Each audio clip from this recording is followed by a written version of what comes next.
Support for Louisiana, the state we're in, is provided by Entergy Louisiana is strengthening our power grid throughout the state.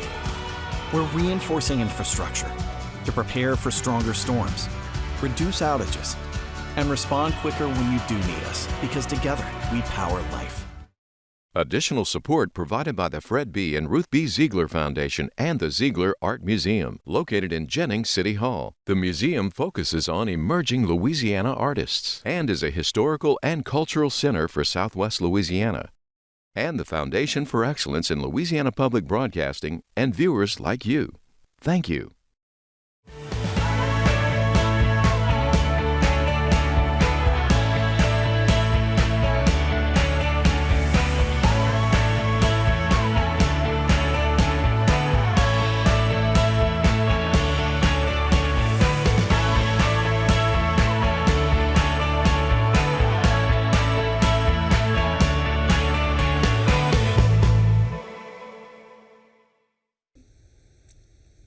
Hello everyone, I'm Karen LeBlanc. And I'm Dorothea Wilson. On our final episode of LSWI, we're focusing on all things athletic. And Karen, I am excited about this one. College football kicks off in just a few weeks, and fans will pack LSU's Death Valley. Last year, Tiger Stadium celebrated its 100th birthday. They sure did, and the stadium is a cultural icon and hallowed ground for Louisiana sports. Now here's a look back at how Death Valley got its name and some of the most legendary moments.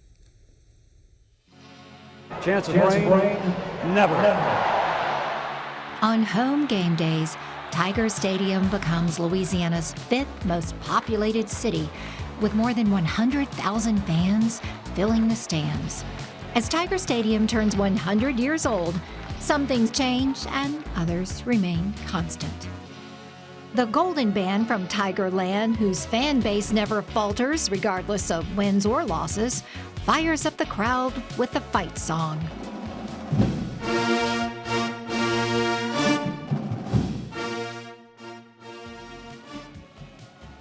Tiger Stadium embodies a loyal fan base that has endured for generations.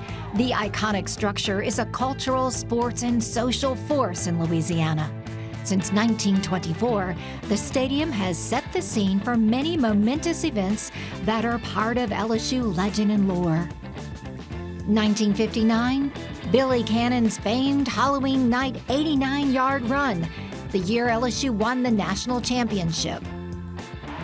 The 1988 earthquake game, where fans rocked the stadium, cheering for LSU against Auburn with earth-shaking energy that registered on the LSU Geology Department seismometer. LSU wins or loses on this play, it would appear.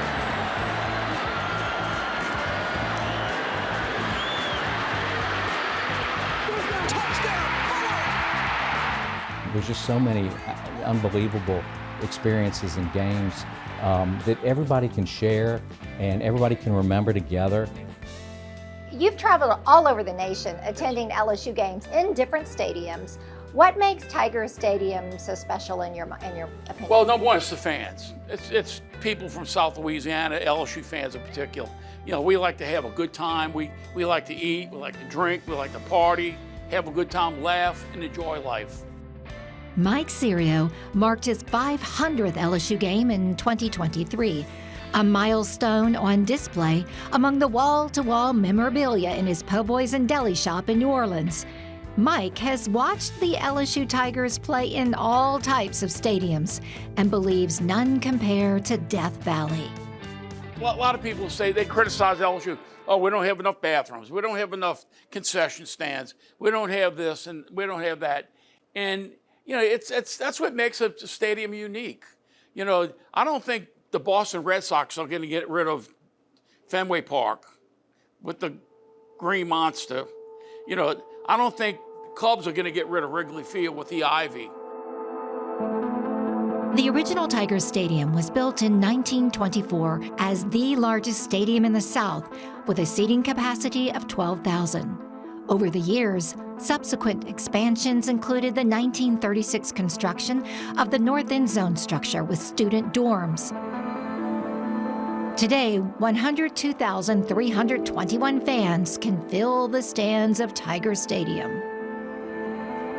And that makes Tiger Stadium the 7th largest stadium in the world and the 2nd largest in the Southeastern Conference, and only surpassed by a few hundred by Texas A&M's Kyle Field. The growth is unbelievable. I mean, I remember going out there when you had no upper decks.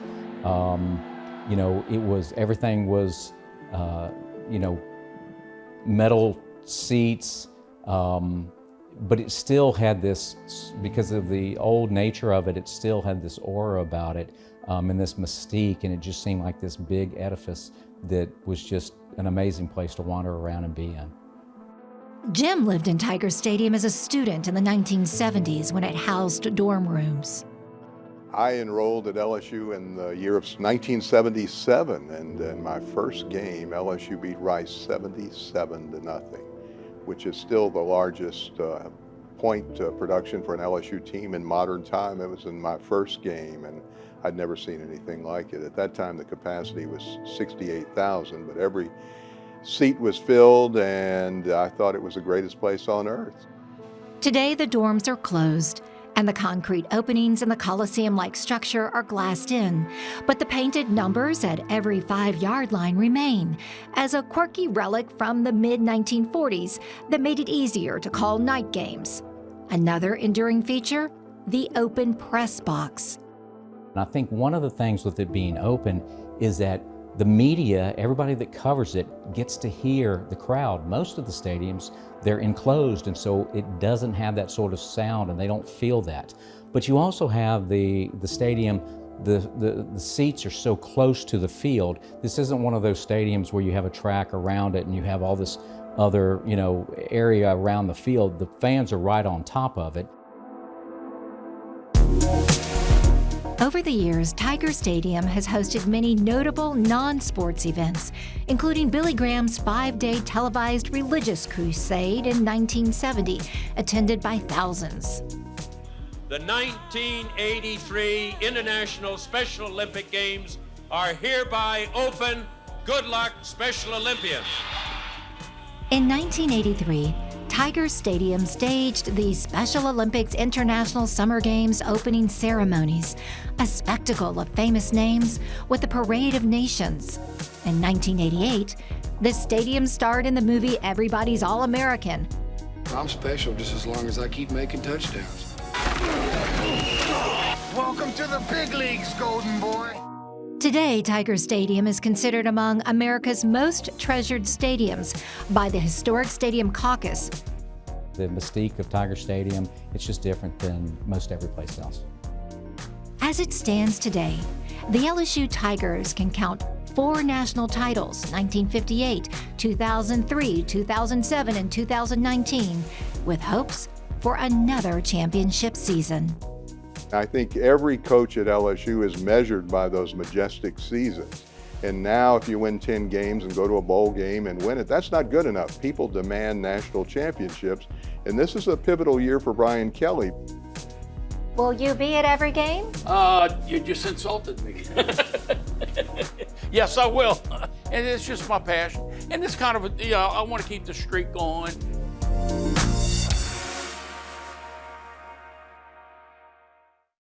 From exploring the great outdoors at one of Louisiana's state parks to beating the heat in one of the state's great museums or art exhibits, let's check out what's happening across Louisiana this week. We're here at the Capitol Park Museum in downtown Baton Rouge, just one of the neat places highlighting Louisiana's history and culture. Now joining me now is James Fox Smith from Country Roads Magazine. Hey, Dorothy. How you doing, James? I'm great. How could you not be great in an environment as cheerful and as celebratory as the Capitol Park Museum? Oh, that's right. Now, James, I hear that you are the man to know, and I can't wait to get into the know. Well, we do our best to keep everybody, readers and viewers, satisfied and have a lot of cultural and interesting things to do around the state. Let's get into it. What can we talk about this week? Sure. So what do we want to talk about this week was some of the things that Louisiana's state park system has to show. Yeah. So state parks have 22 different sites across the state that Ooh. interpret a wide range of both habitats, environments, but also cultural artifacts of the state. And there are some really wonderful times. If you have kids at home, if you want to get outside and really explore and run off some energy and see some of the best and most diverse that Louisiana has to offer, state parks are a great way to do that. Let's talk about Chico State Park. That's in Ville Platte, Louisiana. One of the biggest, I think. It's 6,400 acres. Wow. With a massive massive Chico Lake, which has beautiful kayaking and canoeing and paddling opportunities, which really give you an opportunity to get out into old growth cypress, see alligators in their natural environment, see the wildlife, and really experience South Louisiana's Atchafalaya the way that it would have been hundreds and thousands of years ago. What if somebody's into maybe fishing or kayaking? Kayaking, there you go. Mountain biking. Okay, let's talk about Bogue Chitto State. Yeah. That's in Washington Parish. Bogue Chitto is around the Bogue Chitto River, and so what they have opportunity, that's more of a clear sandy river. So they do tubing, kayaking, you can rent or gear there. There's also some of the best mountain biking in the state there, Dorothea. They opened this series of mountain bike trails about 4 or 5 years ago, and since then it's become one of the most popular outdoor attractions in the state. Oh, okay. That's definitely something to look into. So what if I were into bass fishing? Okay, if you're a fisher person, probably can't do better than head north to Toledo Bend Reservoir. Okay. Toledo Bend State Park has anchors both the north and the south parts of the state in Vernon and Sabine parishes, and it's the largest lake in the state, and it also holds the records for the largest bass caught in the state of Louisiana. Toledo Bend, if you're into boating and getting out on the water in summertime, you really can't do better than that. James, thank you so much for being with me each and every week, sharing with our viewers all of the fabulous things that they can do this summer across our state. Your knowledge is impeccable. Well, Louisiana makes it easy to write about. There's just always another thing to discover, and you don't have to go that far to find it. Awesome. Well, thank you so much. If you want to check out his information and all of the scoop that he has on what's happening this summer, you can visit his website at countryroadsmag.com. Louisiana has produced a huge list of Olympic athletes from a variety of sports. They sure do. And Karen, did you know that Lafayette is home to a world-class training ground for trampoline gymnastics? So I met up with a coach and some of the trampolinists who took part in last year's Summer Olympics in Paris. Check this out.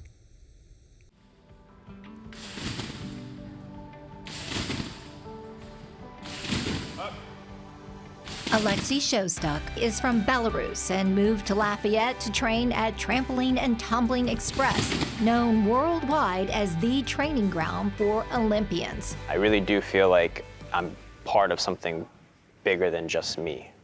And so the medal that, we're all going after, for me personally, it's for the future of USA Trampoline. His coach, Dmitry Polarush, is also from Belarus. The two-time Olympian competed with Alexei's father, also a trampoline gymnast, in the 1996 Atlanta Games and the 2000 Sydney, Australia Games. I'm very even happy to say this gym have the most Olympians in the world, in the trampoline world, of course. Alexei trains alongside Paris Olympics-bound trampoline gymnast Nicole Aschinger. She moved to Lafayette from California at the age of 16 to also train with Coach Dmitry. I'm really excited to be back for my third Olympic team, but in a different role. I'm the alternate, so it should be an exciting role to cheer on Team USA. Nicole competed in the 2016 Olympics at the age of 18 and again in the 2020 Tokyo Olympics. There, she was the only gymnast who represented Team USA in the women's trampoline competition. She made history by placing 6th overall. That's the highest placement any American, or I guess it tied it for the highest placement for an American in trampoline. And I was like, oh my gosh, I'm on this high, it's only 3 more years, I might as well try for it. And unfortunately, my body hurt a lot. So I ended up getting a whole body scan and I tore everything in my ankle and tore everything in my shoulder.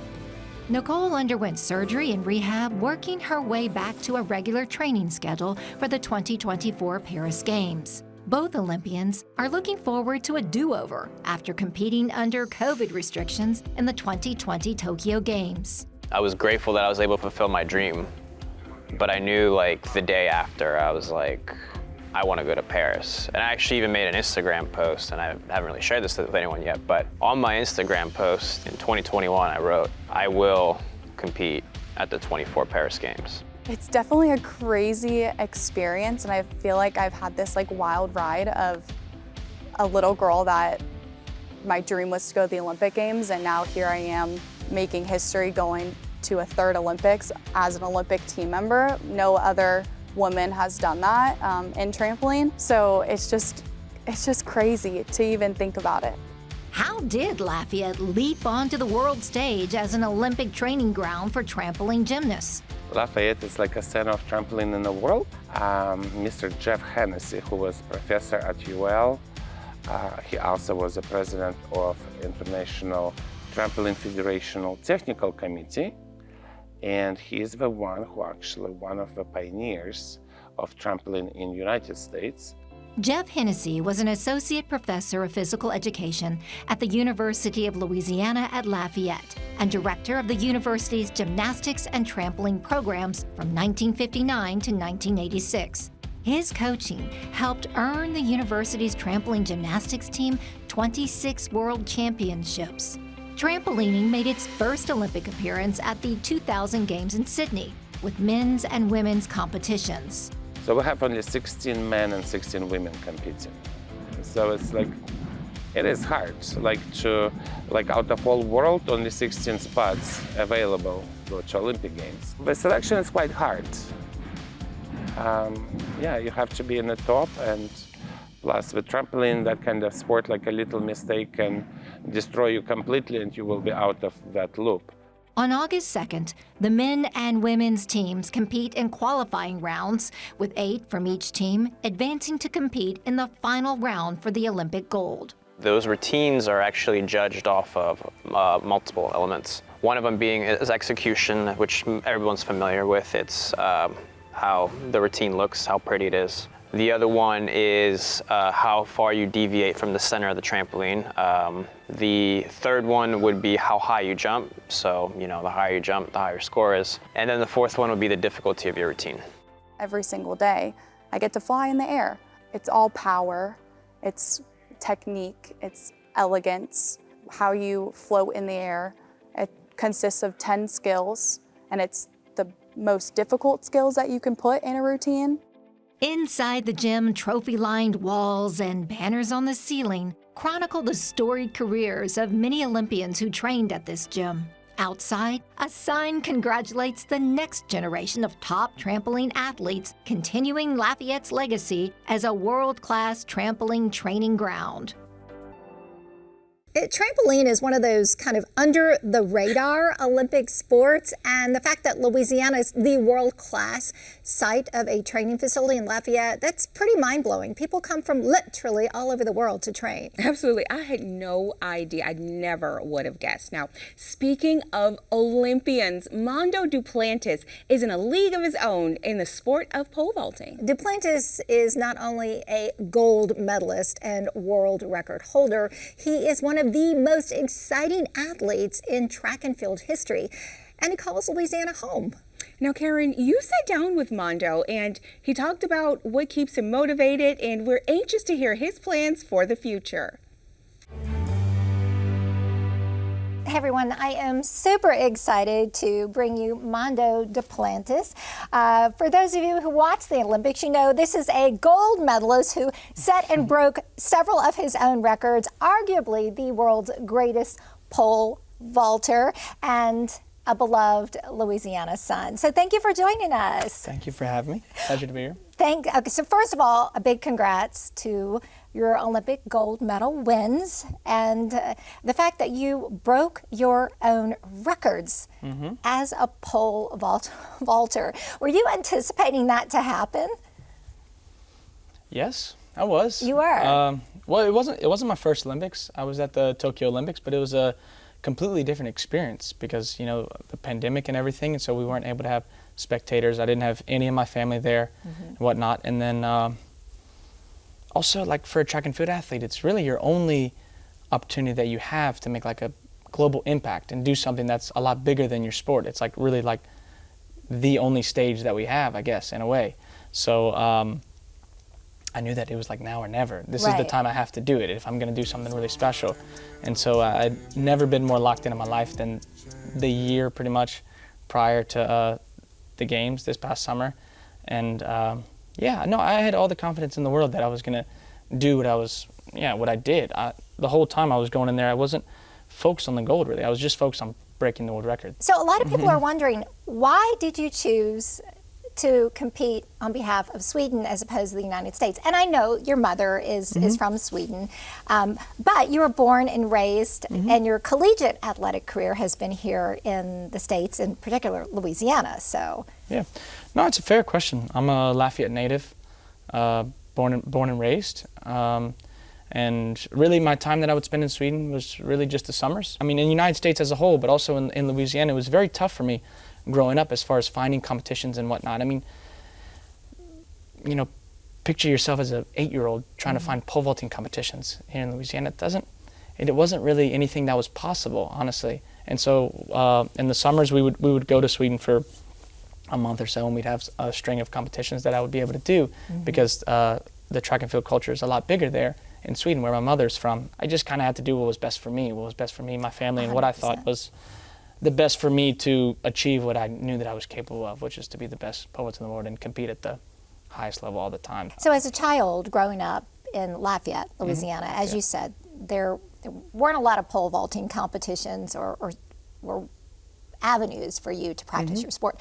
What drew you to that sport as opposed to soccer or football or baseball or something more mainstream? Well, I did all the sports, really. I mean, I played a lot of baseball. My brother was a great baseball player, captain of the LSU team, drafted by the New York Mets, the whole thing. And so I did a lot of baseball, played a lot of soccer, but my father was a pole vaulter. He built the entire setup in the backyard, and which is like kind of the way that it has to happen, I guess, in a way. If you want to get into pole vaulting at an early age, you have to have like that kind of in. And so, father, he was a professional pole vaulter. He toured around Europe back in his day, and then he built the whole setup. He's been my coach. It's a family operation, just my mother and my father. So you currently live in Baton Rouge, and you live in Sweden as well. So you split your time back and forth. It's like the same place. Do you have plans to remain in Louisiana and stay connected? And if so, what are those plans as they relate to your ties to Louisiana? Yeah, well, I mean, I'm always going to be in Louisiana to some extent. I mean, I think I can't live without it. I mean, it's always going to have that home feeling to me. And so I love my time being able to come back here to Baton Rouge. I spend the entire falls here, I spend the spring here too. I mean, as far as the future, I don't really know what's going to happen.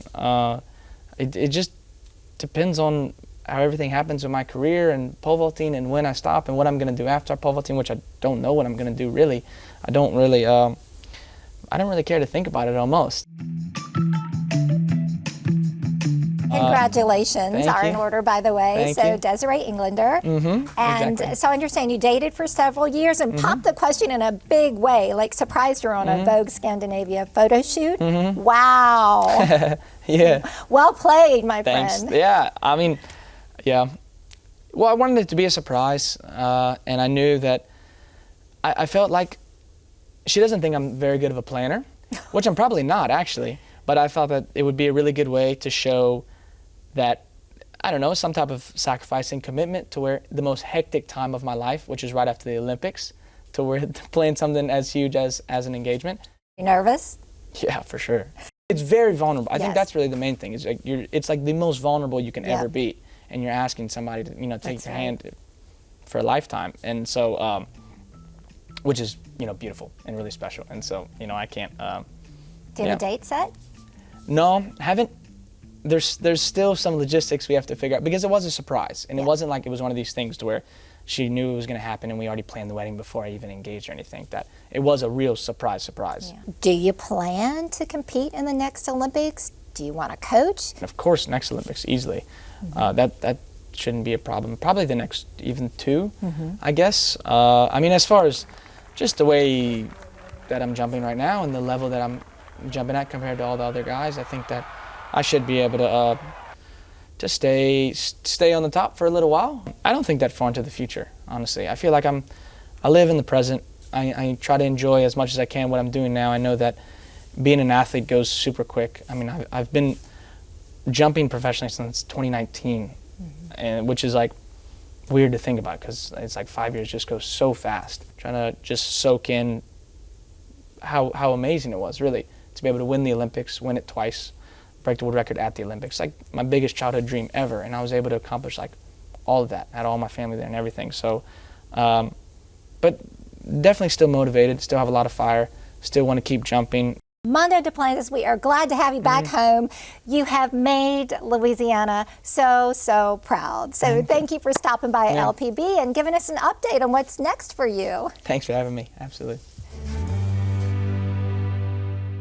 What strikes me about Mondo is what a down-to-earth human he is for such a famous name athlete. And I love the fact that he shared with us his engagement announcement and how he was nervous about proposing. What a beautiful couple. That's right. Talk about an exclusive look right here on SWI, right? That's right. I love it.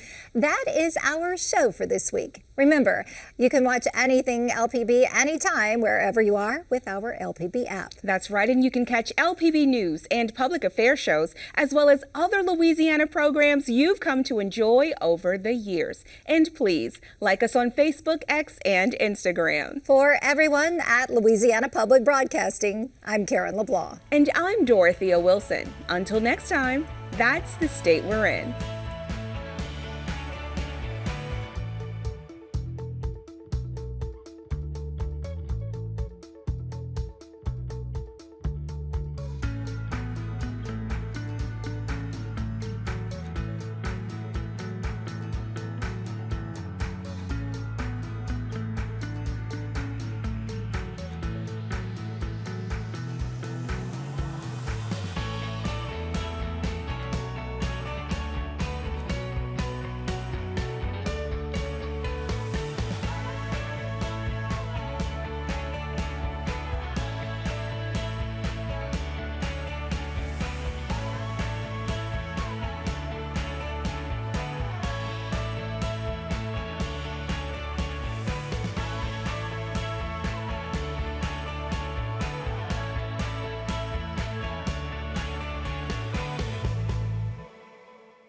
Support for Louisiana, the state we're in, is provided by Entergy Louisiana is strengthening our power grid throughout the state.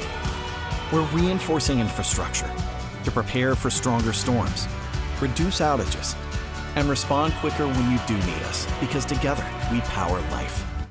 Additional support provided by the Fred B. and Ruth B. Ziegler Foundation and the Ziegler Art Museum, located in Jennings City Hall. The museum focuses on emerging Louisiana artists and is a historical and cultural center for Southwest Louisiana. And by Mary Bird Perkins Cancer Center. Visit Baton Rouge. And the Foundation for Excellence in Louisiana Public Broadcasting and viewers like you. Thank you.